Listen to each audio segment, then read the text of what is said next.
C'est une décision abstraite, mais en réalité, c'est une décision extrêmement grave. Pourquoi je dis que c'est abstrait? Est-ce que les gens se souviennent comment tout a commencé en Ukraine? En 2010, j'étais président à l'Assemblée nationale du groupe d'amitié France-Ukraine. Et je me souviens parfaitement comment ça a commencé. Au départ, souvenez-vous, l'Union européenne voulait signer un traité commercial avec l'Ukraine, un traité bilatéral. C'est-à-dire, en clair, on excluait l'un des partenaires essentiels historiques de l'Ukraine pendant des années, qui était la Russie. Et M. Barroso, à l'époque, a voulu un traité à 2 et pas à 3. Résultat, on connaît la suite. Ça a été un projet retiré, des manifestations sur Maïdan, un coup d'État, il faut bien dire ce qui est organisé par les Américains, et une déstabilisation d'un pays. Aujourd'hui, on franchit, si cette décision est acceptée, une nouvelle étape, et une nouvelle étape dangereuse. D'abord, pourquoi l'Ukraine n'a pas sa place dans l'Union européenne? Vous savez, il y a quelques jours, on avait encore un débat ici à Strasbourg sur les fameux critères de Copenhague. C'est quoi les critères de Copenhague? À un moment, à Copenhague, on a défini au niveau européen quels étaient les critères pour rentrer dans l'Union européenne, puisqu'il y a effectivement l'Ukraine et la Moldavie qui sont candidats, mais comme vous le savez, il y a la Géorgie et le reste des pays des Balkans. Eh bien, dans ces premiers critères, il y a la stabilité et la démocratie. Et la question déjà à se poser, est-ce que l'Ukraine est un État aujourd'hui stable et une démocratie qui remplit les conditions pour rentrer dans l'Europe? Et la réponse est évidente, c'est non. Non, pourquoi? Parce que d'abord, ce n'est pas un État démocratique. Je persiste à le dire. Je vous rappelle quand même que l'opposition est soit en exil, soit en prison.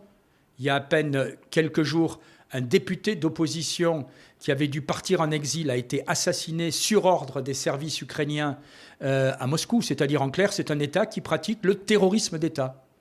Deuxièmement, c'est un État où aujourd'hui les élections viennent d'être repoussées. Ça vous a échappé peut-être, mais l'année dernière, il devait y avoir des élections législatives en Ukraine. On a décidé de ne pas les faire. Et dans quelques semaines, il devrait y avoir des élections présidentielles en Ukraine. M. Zelensky a décidé de ne pas les faire. Et l'Union européenne trouve ça normal.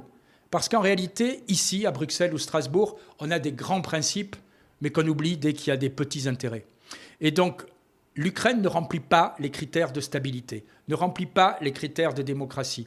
Aujourd'hui, accepter l'Ukraine dans l'Union européenne, ce serait en plus importer la guerre, car on sait très bien que ces tensions avec la Russie vont probablement durer très longtemps. Et puis, dernier point, ce serait une ruine pour l'Europe. Mais vous savez déjà combien on en est? On en est à 158 milliards. Monsieur Borrell, le haut commissaire, le haut représentant pour les affaires étrangères, a dit il y a quelques semaines que l'Europe avait déjà donné près de 90 milliards, 88 exactement. On a voté il y a quelques semaines aussi ce qu'on appelait une facilité pour la paix. Vous savez, l'Europe, c'est un peu Orwell. C'est-à-dire, en réalité, la facilité pour la paix de 20 milliards, c'est pour payer des munitions.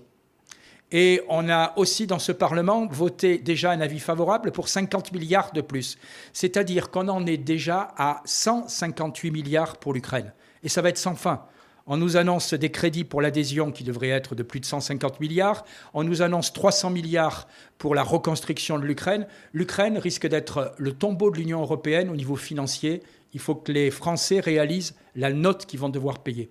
En plus, je fais partie de ceux qui pensent que si on veut vraiment avoir une paix durable sur le continent européen, eh bien, entre la Russie et l'OTAN, il faut des pays tampons qui soient, j'allais dire, en bonne relation avec les deux. L'Ukraine et le Bélarus font de toute évidence partie de cette zone. Voilà, c'est l'intérêt des Ukrainiens, c'est l'intérêt de l'Europe, c'est l'intérêt de la paix.